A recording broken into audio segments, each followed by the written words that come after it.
ओम जय जय जय नमोस्तु नमोस्तु नमोस्तु नमो रहन्ताणं नमो सिद्धाणं नमो ऐर्याणं नमो वज्रायाणं नमो लोये सव्वसाहणं नमः समय साराय स्वानुभूत्या चकासते चित्स्वभावाय भावाय सर्वभावान्तरच्छिदे वन्दितु सर्वसिद्धे ध्रुवमचलमनोरमं गतिं पत्ते वोच्छामि समयपाहुः केवलीवणिनम्। निज स्वरूप को परम रस जामे भरो अपार, वंदो परमानंदमय समय सारे अविकार।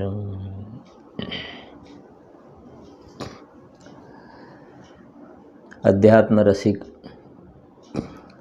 कविवर पंडित श्री बनारसी दास जी द्वारा रचित समयसार नाटक ग्रंथ में अजीव द्वार एमां आपणे 3 नंबरना छंदनो पाठ रोज बोलीए पण छे, तैयार पण बधाने करवानी कहेલું पण छे अने आजे एनो स्वाध्याय આપણે क्रमમાં આવી પણ રહ્યો છે। तो સૌથી પ્રથમ એનો પાઠ કરીશું। पेज नंबर से 56 नंबरનું पेज છે। શું કહે છે જુઓ। भैया जगवासी तू उदासी है के जगत सो, एक 6 महीना उपदेश मेरो मानू रे, और संकल्प विकल्प के विकार तजी, बैठी के एकांत मन एक ठोर आनू रे, तेरो घट सरता में तू ही है कमलता को, तू ही मधुकर है सुवास पहचानू रे, प्राप्ति न है कछु ऐसो तू विचार तू है, सही है प्राप्ति स्वरूप यो ही जानू रे। नीचे संस्कृत में अमृतचंद्र आचार्य देव शू कहूँ है अँ नंबर आम 2 है, तमारे आम थोड़ू समझवू पण पड़शे। आम नंबर 2 है पण मूल ग्रंथ में क्रम थी सड़ंग आपेला है। दरेक अधिकार में आगळना जे अधिकार में नंबर पूरो थयो होय ने त्यांथी ज एनुं कनेक्शन है आगळ। अहींया बनारसी दासजीए जे नीचे नंबर आप्या छे ने ए दरेक अधिकार वाइज स्टार्टिंग करेल है। 9 अधिकार आवे तो त्यांथी 9 एक नंबर थी शुरुआत करेली है। ज्यारे ग्रंथ समयसारनी अंदर अहींया समझो 2 नंबरनो श्लोक है ने, अहींया फूटनोट में 2 नंबर, समयसारनी अंदर आपणे 34 नंबरनो श्लोक जोवा मळशे, 34 नंबर में जोवा मळशे। बराबर है ने। एटले तमारे आपणे थोड़ुंक एने साथे समजता पण जईशुं, एटले 2-3 व्याख्याननी अंदर तमने एनो सिस्टम ख्याल पण आवी जशे। बराबर, एवुं कंई अघरुं नथी। जो बहु सुंदर श्लोक है। वीरम किम परेण कार्य कोलाहलेन, स्वयमपि निभृतः सन्पश्य षण्मासमेकम्, हृदय सरसि पुंस पूद्गलाद् भिन्नधाम्नो, ननु किमनमुपलब्धिर्भाति किंचोपलब्धि। शू कहे छे अहींया जो आ अजीव द्वार है, अजीव द्वार अने आ जे श्लोक आव्यो छे ने खास बहु समझवानुं। आपणे हमेशा कहे छे 4 in 1 है। आ जे समयसार ग्रंथराज में अमृतचंद्र आचार्य देवे श्लोक जे लख्यो छे ने, ए लख्यो ने वीरम किम अपरेण अकार्य कोलाहलेन, के बीजा बधा विकल्पोने तू बाजुमां मूकी, बीजा बधा विकल्पोने बाजुमां मूकी अने अमे कहीए छे ए प्रमाणे तू चाल, एवो कहेवानो भाव छे। और સંકલ્પ વિકલ્પ કે વિકાર પછી આ આવ્યું છે કેવી રીતે એની હિસ્ટ્રી થોડી સમજીએ. પછી આપણે સમયસાર ગ્રંથમાં પણ નજર નાખીએ છીએ. તમે સમયસાર ગ્રંથ પણ સાથે રાખો કે આ શ્લોક આવ્યો છે કેવી રીતે, કે બહુ સરસ છે આખો એની તમે સિસ્ટમ આખી સમજશો ને ખૂબ આનંદ આવશે. કે જીવ દ્વારા આપણે પૂરો થયો 32 નંબરના શ્લોક સુધી, અને ગાથા 38 ગાથા થઈ ગઈ, 38 ગાથા સુધી, અને 32 શ્લોક થઈ ગયા, 38 ગાથા થઈ. હવે વાત કેવી છે, 39 ગાથાથી અજીવ અધિકાર શરૂ થયો. અજીવ અધિકાર બરાબર. એમાં 39, 40, 41, 42 અને 43 આ 5 ગાથા છે. 5 ગાથા 39, 40, 41, 42 અને 43 ગાથા. આ 5 ગાથા છે ને, એની અંદર ભગવાન શ્રી કુંદકુંદ આચાર્ય દેવે જે 5 ગાથાઓ લખી છે ને, એમાં એમ કહ્યું છે કે જગતમાં જીવો આત્મા ન જાણે કોને કોને આત્મા કહે છે.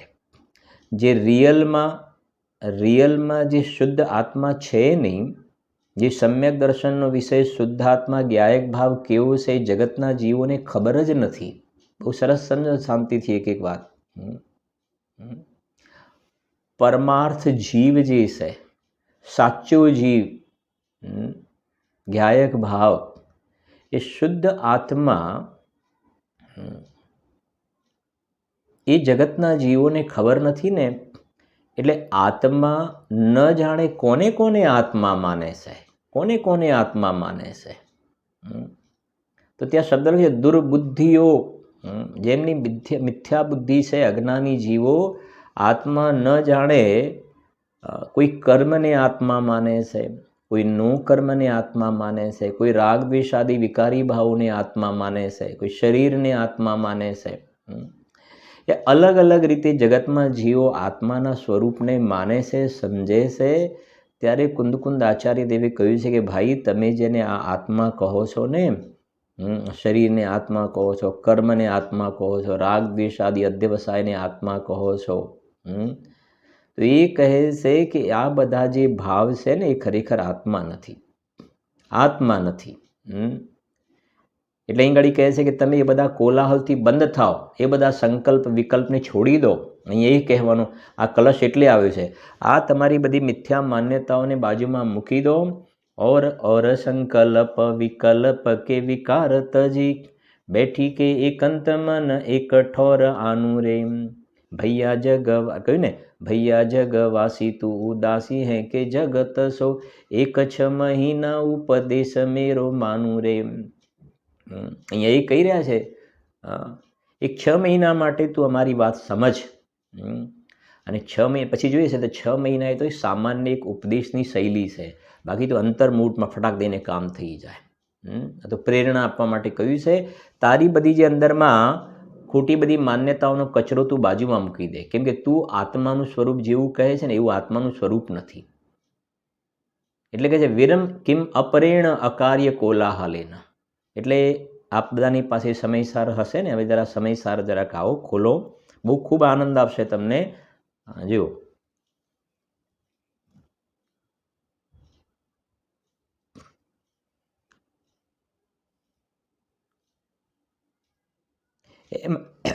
એમાં પેજ નંબર છે 87 નંબરનું પેજ છે. આમ અમરચંદ્ર આચાર્ય જે અધિકાર આપે છે ને, એમાં આ 39 ગાથાથી જીવ અજીવ અધિકાર, અને આમ જયસેન આચાર્ય દેવે 38 ગાથા ત્યાં જીવ અધિકાર પૂર્ણ થાય છે એમના હિસાબે, અને 39 ગાથાથી અજીવ અધિકાર શરૂ થાય છે.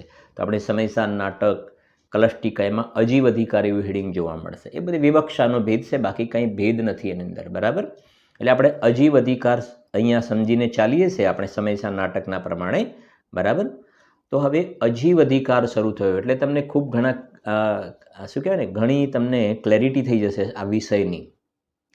હવે અજીવ અધિકાર શરૂ થયો, સમજો. એટલે આ અજ્ઞાની મિથ્યાદ્રષ્ટિ જીવ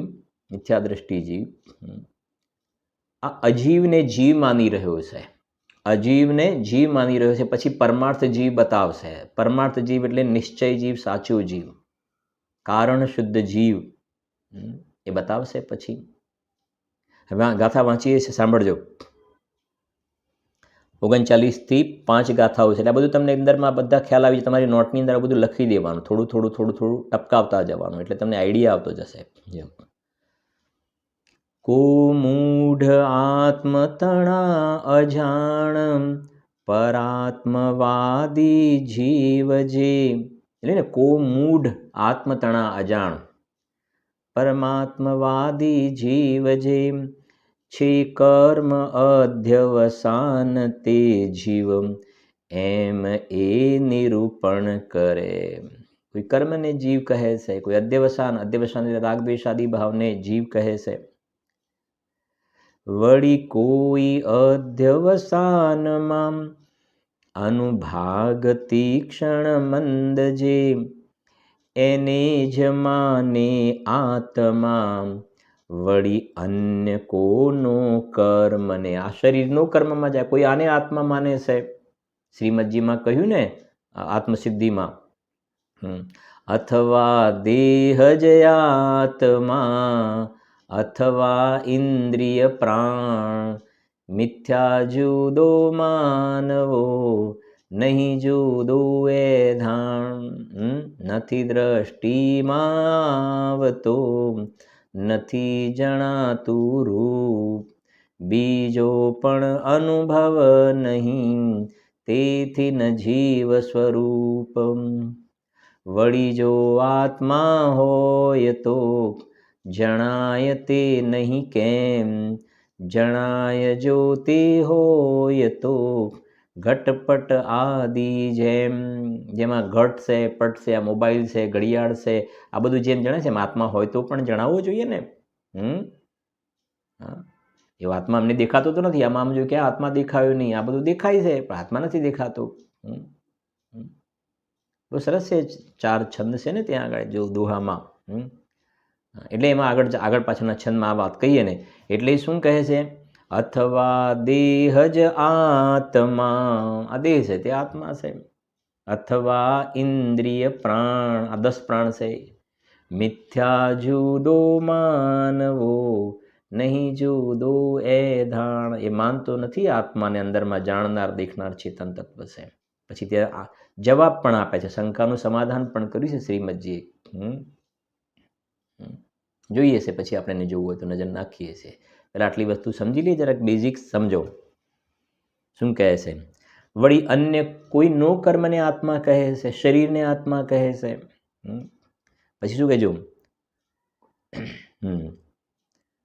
કો અન્ય માને આત્મા કર્મો તણા વળી ઉદયને કો તીવ્ર મંદ ગુણો સહિત કર્મો તણા અનુભાગને કો કર્મને જીવ ઉભય મિલને જીવની આશા ધરે કર્મો તણા સંયોગથી અભિલાષ કો જીવની કરે. હવે શું કહે છે? જો આ કુંદકુંદ આચાર્ય દેવે 2000 વર્ષ પહેલાં લખેલી છે આ ગાથા, એટલે આપણા જ્ઞાનમાં એ બનવું જોઈએ. લગભગ 2000 વર્ષ પૂર્વે 2000 વર્ષ પૂર્વે કુંદકુંદ આચાર્ય દેવે આ તાડપત્ર ઉપર આ જ્યારે વાત લખીને એ વખતે પણ એવા જીવો હતા ને કે જે આત્મા સંબંધમાં જેમને ભ્રાંતિ હતી, ભ્રમ હતો. આત્મા સંબંધમાં વાસ્તવિક જીવનું સ્વરૂપ શું છે એ સંબંધમાં અજાણ હતા. એટલે એમને આ આગળ જતા રિયલ જીવ કેવો છે, દ્રષ્ટિનો વિષય શું છે એ એમને એનું સમજાવીશ. ત્યાં આગળ ગાથાની અંદર આવશે, આગળ જતા ગાથામાં 49 ગાથામાં આવશે. આપણે જો હવે કહે છે એને આગળ જતા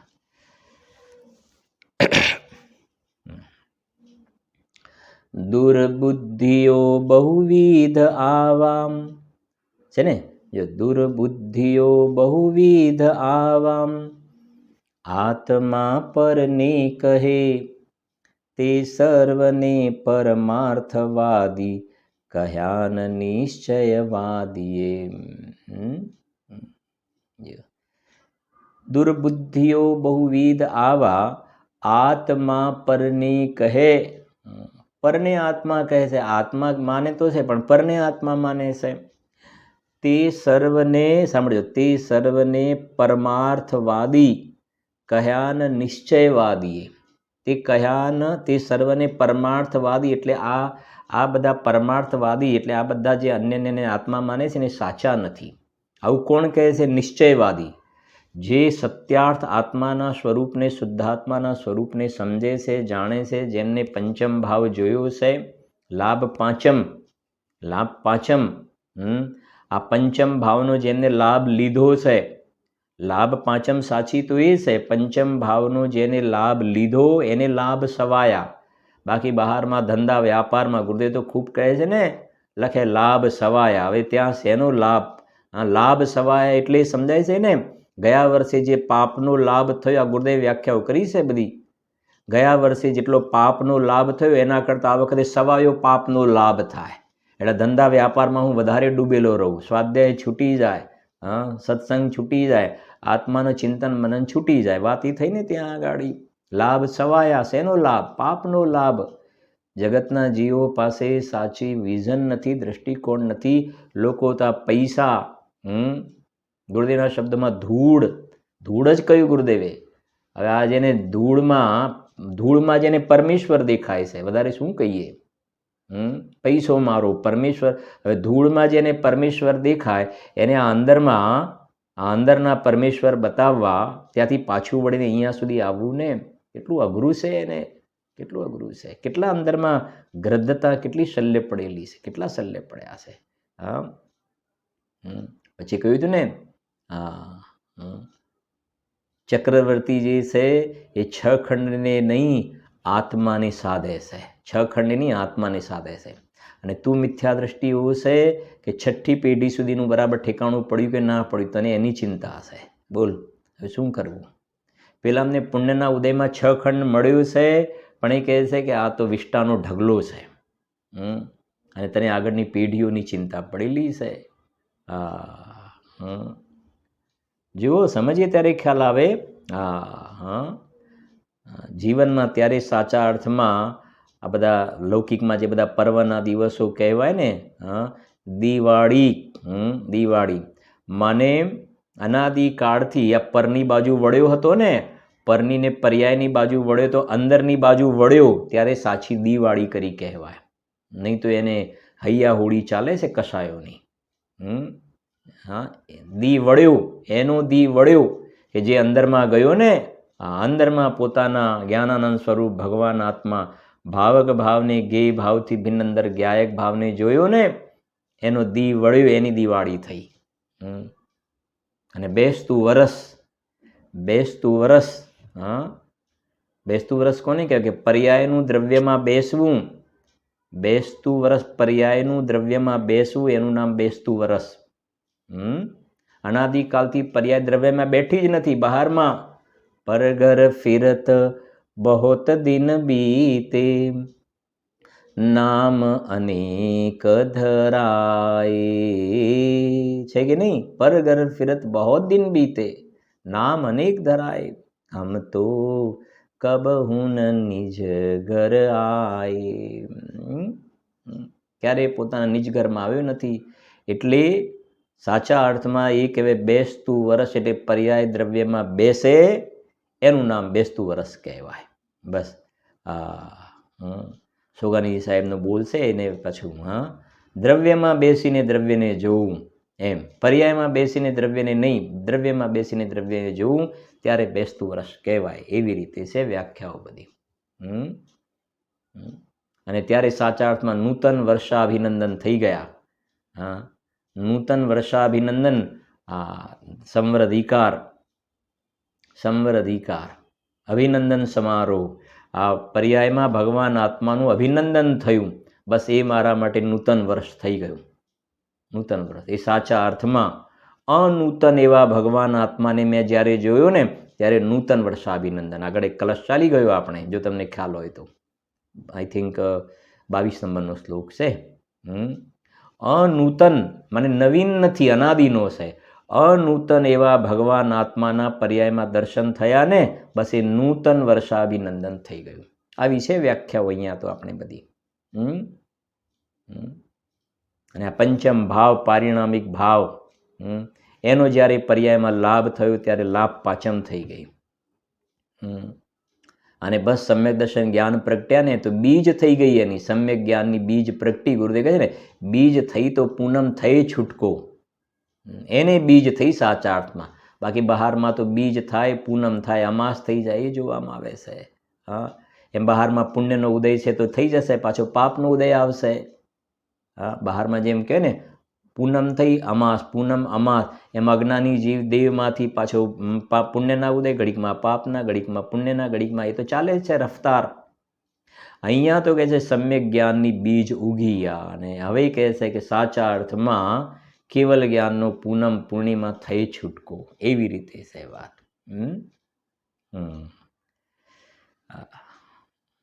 જુઓ શું કહે છે અહીંયા આગળ. શાંતિથી ધીરે ધીરે વાત સમજવી. પણ વરસાદ ધીરે ધીરે પડે ને તો જમીનમાં ઉતરે અંદરમાં. એમ ધીરે ધીરે વાત સમજવી. બીજા શબ્દોમાં આપણે ક્યારેક કહીએ છીએ ને, કેસરના ફાકા ન ભરાય ભાઈ, કેસરના ફાકા ન ભરાય. સેવ હોય ને, સેવના આપણે આમ ફાકા ભરીએ છીએ. આટલી સેવ લીધી, ફાકા ભરીએ, સમજાય છે ને. સેવના જેમ સેવ ખાધી પછી લાડુ, લાડુ, તો સેવોના જેમ ફાકા ભરીએ ને, એમ કેસરના ફાકા ન ભરાય. કેસર થોડું લેવાય, એને બરાબર ઘૂંટવામાં આવે ને, એમાંથી એનો કસ નીકળે ઘણો. એમ આ એક એક ગાથા છે ને, એક એક શ્લોક, એક એક કલશ છે ને, એને ઘૂંટવાના છે. હા, એને ઘૂંટવાના ફળમાં, ઘૂંટવું એટલે સમજી ગયા ને, અંદરમાં પોતાના ચૈતન્ય સ્વભાવને ઘૂંટવાનું છે બહાને, અને અંદરમાંથી જેમ કેસરને ઘૂંટવામાં આવે તો રસ નીકળતો જાય. એમ કહે છે કે અંદરમાં આ શ્લોકના કલશના બહાને અંદરમાં પોતાના સ્વભાવને ઘૂંટતા ઘૂંટતા અતિન્દ્રિય આનંદનો રસ આવે, એ ભાવ પડ્યા છે અહીંયા તો.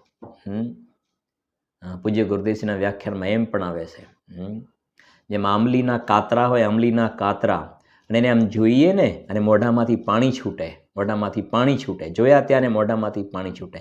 એમાં કલશ જે છે, એક એક શ્લોક છે, એ બધાને જોતા અંદરમાંથી અતિન્દ્રિય આનંદ છૂટે ને, એવી જાતિના આ વચનામૃત વિતરાગના છે. આ બધા વિતરાગી ભગવાનના વચનામૃત છે આ.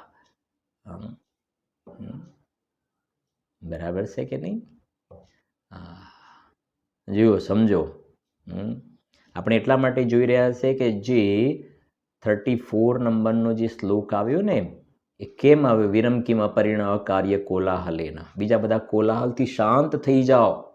હંમેશા આપણે સંસ્કૃત કલશમાંથી પણ થોડુંક ટચિંગ કરીએ છીએ. બધું તો આપણને ફાવતું પણ નથી, એવું સંસ્કૃત આપણે ભણેલા નથી, પણ ઇમ્પોર્ટન્ટ હોય ને એ વસ્તુ. બીજા બધા કોલાહલથી શાંત થઈ જાઓ ને, કે આત્મા આવું છે ને, કોઈ દેહને આત્મા કહે, કોઈ રાગ દ્વેષને આત્મા કહે, કોઈ કર્મને આત્મા કહે, કોઈ કે આત્મા હોતો જ નથી. મૂકો એ બધી વસ્તુ બાજુમાં મૂકી દો, એ બધા કોલાહલને સાઈડમાં કરી દો. અમારી વાત તમે સાંભળો. સમજાય છે કે નહીં? હવે સમજો જરાક, બહુ આખી પૂરી આનું પેકેજ સમજો આખું. 39 ગાથાથી આપણે અહીં ગાડી 39 ગાથાથી 43, 39, 40, 41, 42, 43, આ 5 ગાથામાં બધા જીવો આત્માને અન્ય પ્રકારે માને છે, એની વાત આવી. બરાબર છે કે નહીં? હવે અહીંયા 8 પ્રકાર બતાવ્યા છે. તમે ટીકામાં પછી જોજો. આપણે એટલું બધું વિસ્તારથી આપણે ચર્ચા નથી કરવાના. પછી આપણે એની 1-2 હિન્ટ હું તમને આપું છું. પછી 8 પ્રકારથી કહ્યા એમને, એ સિવાય અન્ય પ્રકારના પણ ઘણા છે. જો એમાં 19 નંબરના પેજ ઉપર એની જે ટીકા છે ને, એ ટીકામાં ભાવાર્થની ઉપર લખ્યું છે, ભાવાર્થની ઉપરની તમે 3 લાઈન જોશો ને, આ પ્રમાણે 8 પ્રકાર તો આ કહ્યા, અને એવા અન્ય પણ અનેક પ્રકારના દુર્બુદ્ધિઓ પરને આત્મા કહે છે. શરીરને આત્મા કહે, દ્રવ્ય કર્મને આત્મા કહે, ભાવ કર્મ રાગ દ્વેષને આત્મા કહે છે. પરંતુ તેમને પરમાર્થના જાણનારાઓ, એટલે જેમને અંદરમાં સ્વસંવેદન ભગવાન આત્મા પ્રત્યક્ષ થયો છે ને, એ આ લોકોને સાચા નથી કહેતા. જેમને આત્માનો અનુભવ નથી થયો ને આત્માને અલગ અલગ પ્રકારથી માને છે, સમજે છે ને, એમને જેને અંદરમાં આત્મા અનુભવમાં પ્રત્યક્ષ થયું છે ને, એ જ્ઞાનીઓ કહે છે કે તમે આત્માનું રોંગ સ્વરૂપ સમજો છો. બરાબર છે કે નહીં? હવે સમજો જરાક. એના પછી 44 ગાથા જુઓ જરાક. એવું કહેનારા સત્યાર્થવાદી કેમ નથી તે કહે છે. સાંભળજો શું કહે છે, બહુ સરસ છે. 44 ગાથા પછી આ 5 ગાથા અને આ 44 ગાથાનો આપણે બંનેનો સમન્વય કરીએ છીએ અને પછી આ શ્લોક આવ્યો આપણો, એના પછી શ્લોક આવ્યો છે આપણો 34 નંબરનો. બરાબર છે ને? ભૈયા જગવાસી તું ઉદાસી હે કે જગત, કેમ કેવું પડ્યું જગતથી તું ઉદાસ થઈ જા. કેમ કે બહારમાં કોઈ આમ કહે, કોઈ આમ કહે, કોઈ આમ કહે, તું મૂક બધું. સાંભળો હવે 44 ગાથા શું કહે છે. સત્યાર્થ શું છે સાંભળો. પૂદગલ તણા પરિણામથી નિપજેલ સર્વે ભાવ આમ, સહુ કેવળી જીન ભાખિયા તે જીવ કેમ કહો ભલા. શું કહે છે? તમે આ દ્રવ્ય કર્મને જીવ કહો છો, ભાવ કર્મને જીવ કહો છો, નો કર્મને જીવ કહો છો, પણ જિનેન્દ્ર ભગવાન સમવસરણમાં ઇન્દ્રો અને ગણધરોની હાજરીમાં એમ કહે છે કે આ દ્રવ્ય કર્મ તે જીવ નથી, એ પૂદગલના પરિણામ છે. નો કર્મ તે જીવ નથી, પૂદગલના પરિણામ છે. અને ભાવ કર્મ પણ જીવ નથી, એ પૂદગલના પરિણામ છે. જાઓ, શું કહ્યું સમજાય છે કે નહીં? હા, નો કર્મ એટલે આ શરીર, ખાસ સમજજો. નો કર્મ એટલે કે છે આને તું જીવ કહે છે ને, શરીરને જીવ, તો કે છે પૂદગલના પરિણામ છે. પછી અંદરમાં કારમાણ શરીર છે 8 કર્મોનું બનેલું દ્રવ્ય કર્મ, તું એને જીવ કહે છે, કર્મને જીવ કહે છે, તો કે છે જીવ નથી, પૂદગલના પરિણામ છે. જોયું ને? પૂદગલ તણા પરિણામથી નિપજેલ સર્વે ભાવ આમ, સહુ કેવળી જીન ભાખિયા. સમજે ને? આમ જિનેન્દ્ર ભગવાને, કેવલી ભગવાને એમ કહ્યું છે આ બધા પૂદગલના પરિણામ છે, આ બધા પૂદગલના પરિણામ. તે જીવ કેમ કહો ભલા, એને તમે જીવ કેમ કહો છો? શા માટે જીવ કહો છો? હવે આ સમયસાની આખી શૈલી બહુ સમજવાની છે. આ નો કર્મની વાત કરી મેં, ઔદારિક વૈક્રિયક જે શરીર હોય, સમજજો. અંદરમાં આવ્યા કારમાણ શરીર, જે આપણે આંખે નથી જોઈ શકતા, અંદરમાં જીવની સાથે ચોંટેલું છે, એ જીવ નથી, એ પૂદગલના પરિણામ છે. એનાથી વધારે મહત્વની વાત એક છે કે અંદરમાં જે રાગ દ્વેષનો ભાવ થાય છે, રાગ દ્વેષનો જે ભાવ થાય છે ને, વિકલ્પ ભાવ કર્મ, એ પણ જીવ નથી, પૂદગલના પરિણામ છે. અહીંયા તો એ કહેવું છે, એ પરમાર્થ જીવ નથી, એ પૂદગલના પરિણામ છે. એ પૂદગલના પરિણામ છે. એનો સંબંધ પૂદગલ સાથે છે, એ પૂદગલના પરિણામ છે. બીજા શબ્દમાં સોગાની સાહેબનો બોલ બોલીએ છે ને, 5મા નંબરનો, 224 નંબરનો બોલ. સાંભળવાના ભાવમાં સાંભળવા વાળાને નુકસાન છે, અને સંભળાવવાના ભાવમાં સંભળાવવા વાળાને નુકસાન છે. બંનેને ઉપયોગ બહાર હોવાથી, બંનેને બહિર્મુખ ઉપયોગ હોવાથી બંને નુકસાનીનો ધંધો કરે છે.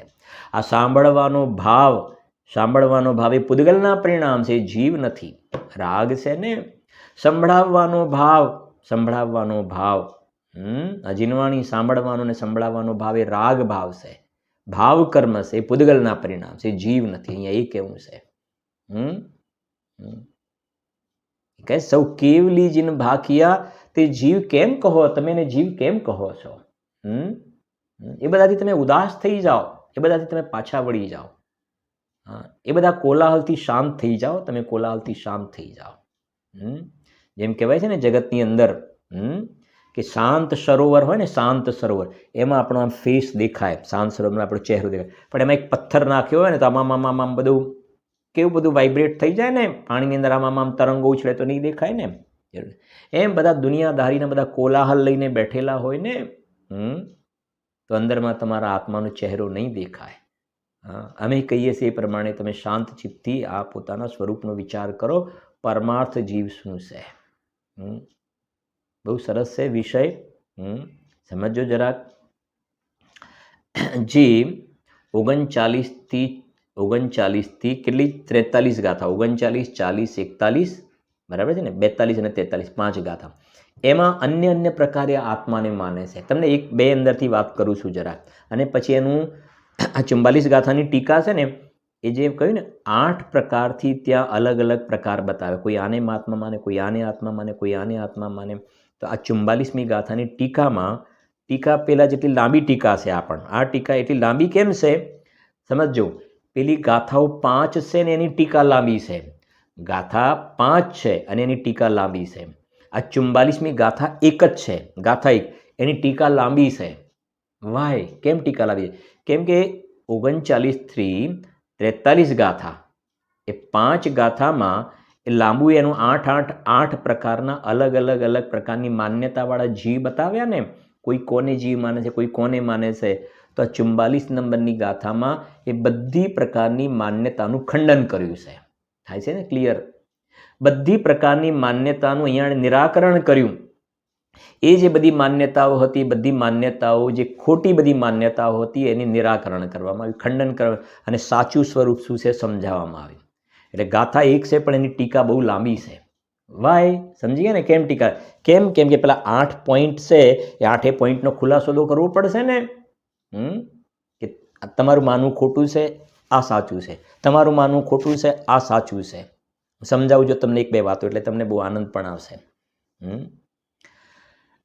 ત્યાં અજ્ઞાની એમ કહે છે, સમજો, અજ્ઞાની શું કહે છે કે જુઓ ભાઈ, આ કોલસો હોય ને, કોલસો જે હોય છે,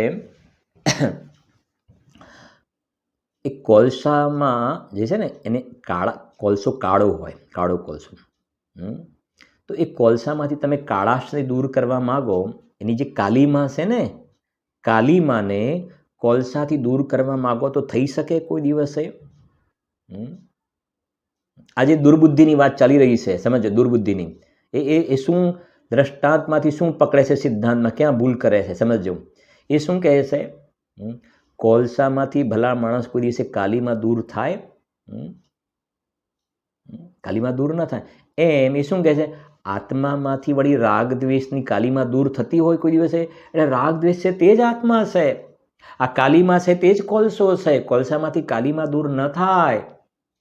એમ આત્મામાંથી આ રાગ દ્વેષની કાલીમાં દૂર ન થાય. એ રાગ દ્વેષ છે આત્મા જ છે. આવું કોણ કહે છે? મિથ્યા માન્યતા છે આત્મા સંબંધમાં. હવે આ ટીકા અમૃતચંદ્ર આચાર્ય દેવે લખી, બરાબર છે કે નહીં? હવે એનું સમાધાન કરવામાં આવે છે. 44મી ગાથાની ટીકામાં એનું સમાધાન કર્યું. સાંભળજો શું કહે છે. પરમાર્થવાદી શું કહે છે? જેમને સ્વસંવેદનમાં આત્મા પ્રત્યક્ષ થયો છે ને, રાગ વગરનો આત્મા જેમને જોયો છે ને અંદરમાં, પેલા મિથ્યા દ્રષ્ટિએ રાગ વગરનો આત્મા છે પણ જોયો નથી એને, એટલે કે રાગ દ્વેષ છે તે જ આત્મા છે, આ કાલીમાં છે જ કોલસો છે. કોલસામાંથી કાલીમાં થોડી દૂર થાય. હવે જ્ઞાની સમ્યક દ્રષ્ટિ શું કહે છે? જુઓ, હવે પેલી મિથ્યા દ્રષ્ટિની વાત, સમ્યક દ્રષ્ટિ શું કહે છે? સમ્યક દ્રષ્ટિ એમ કે જુઓ ભાઈ સાંભળ, તું જે કહે છે ને આ કાલીમાં કોલસામાંથી દૂર ન થાય, પણ અમે કહીએ છીએ આ સોનું હોય ને, ગોલ્ડ, સોનામાં ખાણમાંથી સોનું નીકળે ને, એ સોનું અને કાલીમાં જુદા છે કે નહીં? સોનું અને કાલીમાં જુદા છે કે નહીં? સોનાની અંદર જે કચરો હોય ને, માટી, મેલ, કચરો જે જામેલો છે, તો સોનાને જ્યારે અગ્નિમાં તપાવવામાં આવે ને, તો અગ્નિમાં તપાવવામાં તો સોનામાંથી કાલીમાં દૂર થાય છે કે નથી થતી? થાય છે ને. તો બસ જેમ સોનામાંથી કાલીમાં દૂર થઈ જાય છે, એમ આત્મામાંથી રાગદ્વેષ નીકળી જાય છે. અને જે નીકળી જવાવાળા ભાવ હોય મારા ન હોય. ગુરુદેવ વારંવાર કહે છે, ગુરુદેવશ્રી ખૂબ કહ્યું, જે ભાવ નીકળી જવાવાળો મારો ન હોય, આ રાગદ્વેષના વિકારી ભાવ મારા નથી, એ જડ છે. અહીંયા એ કહેવું છે. રાગદ્વેષના વિકારી ભાવ પૂદગલના પરિણામ છે, મારા નથી. મારા હોય તો મારી સાથે રહેવા જોઈએ. એ નીકળી જાય છે, નીકળી જાય છે ને. અનંત સિદ્ધ ભગવાન છે, અર્યંત ભગવાન છે, ક્યાં રાગદ્વેષ છે? કોઈને નીકળી જવા વાળો ભાવ છે ને, એ આત્મા નથી. એટલે તું જે દ્રષ્ટાંત આપે છે ને, કોલસાથી કાલીમાં દૂર ન, કોલસાથી કાલીમાં અલગ ન હોય, એમ આત્માથી રાગદ્વેષ અલગ ન હોય, પણ તારી વાત ખોટી છે. જેમ સોનાથી કાલીમાં અલગ છે ને અલગ થઈ ગઈ, એમ આત્મામાં રાગદ્વેષ અત્યારે જુદા છે ને જુદા થઈ જાય છે. અત્યારે જુદા છે અને નીકળી જાય છે. અને કહ્યું ને, નીકળી જવા વાળો જે ભાવ હોય મારો ન હોય. ગુરુદેવશ્રી તો ત્યાં સુધી કઈ વાત, ગઈકાલના સ્વાધ્યાયમાં આવી વાત, 2-4 દિવસના પહેલા ગુરુદેવ એમ કહ્યું કે અરે આ ધારણા જ્ઞાન જરા સાંભળજો હિંમત રાખીને. આ ધારણા જ્ઞાન છે ને એ પણ જડ છે. વધારે શું કહીએ, આ ગુરુદેવશ્રીના બોલશે. આ રાગ તો છોડો, ધારણા જ્ઞાન પણ જડ છે. લો, ધારણા જ્ઞાન સમજે ને, અક્ષયોપમ જ્ઞાનનું ઉઘાડ, આ શાસ્ત્ર જ્ઞાનનું ઉઘાડ, ધારણા જ્ઞાન જડ છે, વિકલ્પવાળું જ્ઞાન. કેમ ધારણા જ્ઞાન જડ છે? તો ગુરુદેવે જવાબ આપ્યો, ધારણા જ્ઞાન એટલા માટે જડ છે કે જો ધારણા જ્ઞાન આત્મા હોય ને તો આનંદ આવવો જોઈએ. ન્યાય આપ્યો, કેમ કે આત્મામાં જ્ઞાનાનંદ સ્વભાવી આત્મા છે, જ્ઞાનાનંદ સ્વભાવી આત્મા છે. માટે ધારણા જ્ઞાન તે આત્મા નહીં. જો ધારણા જ્ઞાન આત્મા હોય તો આનંદ આવવો જોઈએ. અને અંદરમાં સ્વસંવેદન જ્ઞાન, સ્વ છે ને, સ્વાનુભૂત્યા ચકાસ્તે, સ્વસંવેદનમાં આત્મા પ્રત્યક્ષ થયો ને, એ ધારણા જ્ઞાન નથી, અનુભવ જ્ઞાન છે. અને અનુભવ જ્ઞાન આત્મજ્ઞાન થયું ને તો આનંદનો સ્વાદ આવ્યો. 5મી ગાથા, સ્વાનુભવ વડે પ્રમાણ કર, સ્વાનુભવ વડે. તો સ્વાનુભવમાં અંદરમાં આનંદનો સ્વાદ આવ્યો ને, તો એ આનંદનો સ્વાદ આવ્યો ને, બસ એ આત્મજ્ઞાન છે ને, આત્મજ્ઞાન.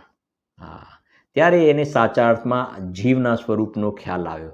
બાકી આ ઉઘાડ જ્ઞાન, એમને કીધું ઉઘાડ જ્ઞાન એ તો જડ છે, આવું કહી દીધું. સમજે? 31મી ગાથા છે કે નહીં? ગે ગયા એક શંકર દોષ, ભાવેન્દ્રિય જ્ઞેયમાં જાય છે, જ્ઞેય છે ભાવેન્દ્રિય. ઉદગલના પરિણામ છે બધા ભાઈયા. હા, બહુ સરસ ગાથાઓ છે. અજીવ અધિકાર છે ને, આ બધાને અજીવમાં નાખ્યા. અજીવ અધિકાર, આ બધું અજીવમાં જાય છે. અને આજ્ઞાની જીવ એને જીવ માને છે. એટલે ભેદ જ્ઞાનની કરવાની વાત છે, ભેદ જ્ઞાન. આ કશાયની તીવ્રતા, મનતા, મને પૂજાનો ભાવ, ભક્તિનો ભાવ, સ્વાધ્યાયનો ભાવ, એમાં મજા પડે છે ને તો અજીવમાં મજા પડે છે. હા, અજીવમાં મજા પડે છે. ખોટી જગ્યાએ રોકાયો છે તું, એ તો અજીવ છે. હવે સાંભળજો બીજી પણ એક વાત. એક આ દ્રષ્ટાંત કહ્યું, બીજું એ શું કહે છે? એક ગાથા હતી ને, કો કર્મને જીવ ઉભય મિલને, છે ને, તમારે જો સમયસર ખુલેલું છે એટલે તમને ખૂબ આનંદ પણ આવશે. એક બે તમને થોડીક હિન્ટ આપું છું. ગાથા 42 જુઓ, 42 એટલે ખ્યાલ આવે. પછી એનો આન્સર આપણે જોઈએ છે. કુકર્મને જીવ ઉભય મિલને, જીવની આશા ધરે, કર્મો તણા સંયોગથી, અભિલાષ કો જીવની કરે. ઘણા શું કહે છે કે, સાંભળજો, આ 8 કર્મ છે ને, 8 કર્મ, જ્ઞાનાવરણ આદિ 8 કર્મ છે ને, 4 ગાતિ કર્મ ને 4 અઘાતી કર્મ. 8 કર્મથી આત્મા જુદો નથી, આવું કેટલાક કહે છે. શું કહ્યું? 8 જે કર્મ છે ને, એનાથી કોઈ જુદો અલગથી આત્મા છે નહીં, આવું કેટલાક કહે છે. 8 કર્મથી જુદો આત્મા નથી. કોની જેમ? તો દ્રષ્ટાંત આપે છે. કોની જેમ? એ શું કહે છે? સમજાવે છે. જેમ પેલું કોલસાનું કાળીવાળ, એવું બીજું એક દ્રષ્ટાંત આપે છે. શું કહે છે? જુઓ ભાઈ, ખાટલો હોય ને, ખાટલો. હવે નવા છોકરાઓને ખાટલો જોયો હશે કે કેટલાકે નહીં જોયો હશે. હજુની પેઢીએ તો ખાટલો જોયો હશે. હજુ એ જનરેશન નથી આવી કે એને ખાટલો પછી નેટ ઉપર બતાવવું પડે. અત્યારના તો જોયો હશે થોડો ખાટલો. ખાટલામાં શું હોય છે?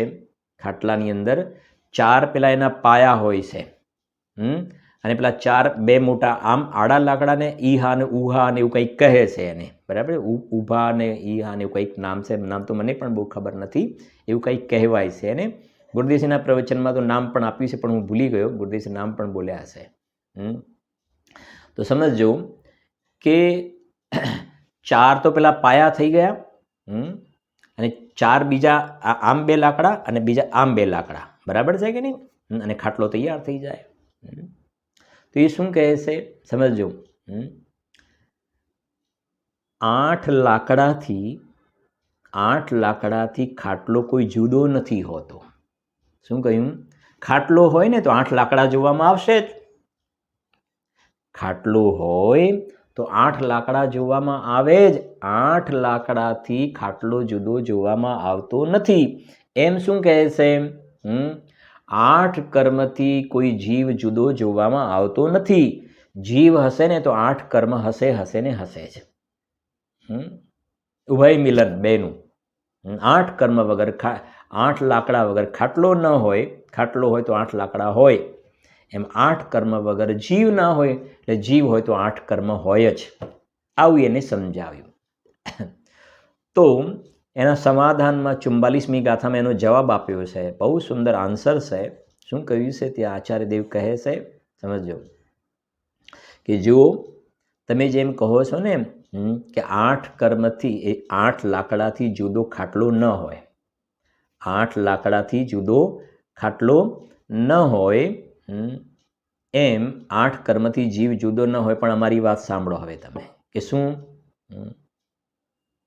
કે ભલે તમે જે કોઈક 8 લાકડાથી ખાટલો જુદો ન હોય, પણ ખાટલામાં સૂતેલો પુરુષ, ખાટલામાં જે ઊંઘી ગયો છે ને વ્યક્તિ, ખાટલામાં સૂવાવાળી જે વ્યક્તિ છે, જે ખાટલામાં વ્યક્તિ ઊંઘે છે ને, ઊંઘે છે, એ ખાટલાથી જુદો છે કે ખાટલાથી અભેદ છે?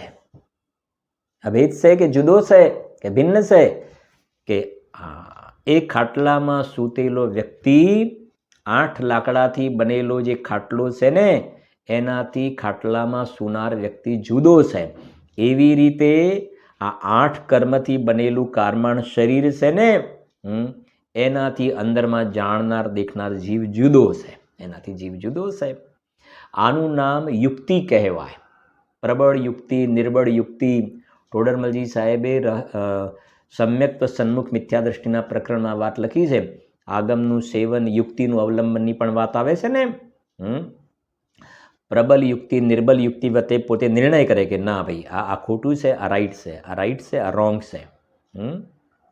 એ પ્રમાણે નિર્ણય કર્યો. અને પછી નક્કી કર્યું કે ભાઈ વાસ્તવમાં રિયલમાં વાસ્તવિક સાચો જીવ આત્મા છે ને, એ નો કર્મથી પણ જુદો, સમજી ગયા ને, દ્રવ્ય કર્મથી પણ જુદો, અને રાગાદી વિકારી ભાવ કર્મથી પણ જુદો છે. જો તમે વાંચો હવે જરાક, અને આ મેં જે કહ્યું ને બધું તમને જોવા મળશે પણ ખરું અંદરમાં. અને ત્યાં લખ્યું પણ છે સંસ્કૃત વગેરેમાં. ક્લિપ શબ્દ આવે છે ને, ક્લિપ, વારંવાર ગુરુદેવ ઘણીવાર યાદ કરે છે. તો આ ગાથામાં તમે ઉપર જોશો ને તો ક્લિપ એટલે નપુંસક. આવું જે ખોટી માન્યતાવાળા છે ને, ક્લિપ છે, નપુંસક છે, એમની પર્યાયમાં સમ્યક દર્શન જ્ઞાન ચારિત્રની ધર્મની પ્રજા પ્રગટ નહીં થાય, ધર્મ પ્રગટ નહીં થાય, એ કેવું છે. જેને નપુંસકને પ્રજા ન હોય. એમ આવી જે આત્મા સંબંધીની ખોટી જેની ભ્રાંતિ છે ને, એની પર્યાય સમ્યક દર્શન જ્ઞાન, એની પર્યાયમાં સમ્યક દર્શન જ્ઞાન ચારિત્રનો જન્મ થતો નથી.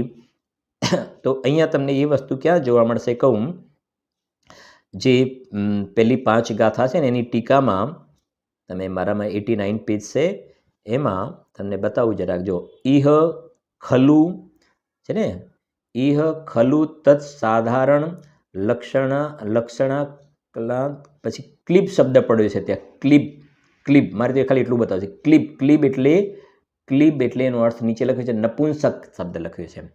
અને એની નીચે તમે જોશો ને લાઈનમાં, તો ઊભી લીટી મૂકી છે ને લખ્યું છે પ્રલપંતી, પ્રલપંતી એટલે બકે છે. આ બધો બકવાસ છે. જે કોઈ કહે ને શરીરને આત્મા કહે, કર્મને આત્મા કહે, નો કર્મ, કે પ્રલપંતી એટલે બકે છે. અને એનું ગુજરાતી બતાવી દઉં તમને, જો ટીકાની પહેલી 3 લાઈન, એટલે તમને ક્લિયર પણ થઈ જાય. જો આ જગતમાં આત્માનું અસાધારણ લક્ષણ નહીં જાણવાને લીધે નપુંસકપણે અત્યંત, નપુંસકપણે એટલે ક્લિપ, ક્લિપ શબ્દ ગુરુદેવના પ્રવચનમાં ઘણી વાર આવશે, તમને તરત જ આ સ્ટ્રાઇક થવું જોઈએ. નપુંસકપણે અત્યંત વિમૂઢ થયા થકા તાત્વિક એટલે પરમાર્થભૂત આત્માને નહીં જાણતા એવા ઘણા અજ્ઞાની જનો બહુ પ્રકારે પરને પણ આત્મા કહે છે, પછી બકે છે. બકે છે, સમજે ને, બકવાસ નથી કહેતા ભાઈ યાર માણસ બકવાસ કરે છે, એનું માનવું નહીં તમારે સાચી વાત. બકવાસ કરવાની એની ટેવ પડી છે. એમ આ આત્માને કોઈ અલગ અલગ પ્રકારથી પ્રેઝન્ટ કરે છે ને, એ બધો બકવાસ છે. એ સાચા અર્થમાં એ વસ્તુ છે નહીં. એ વાત લખી છે ત્યાં આગળ. હવે તમે એની અંદર 44 ગાથા છે ને, 44 ગાથાની ટીકા,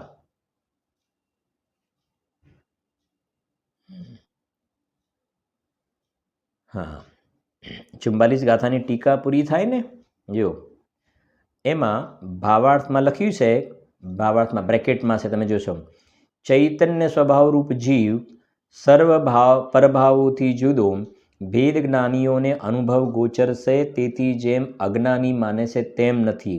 અહીં હવે સાંભળજો, પૂદગલથી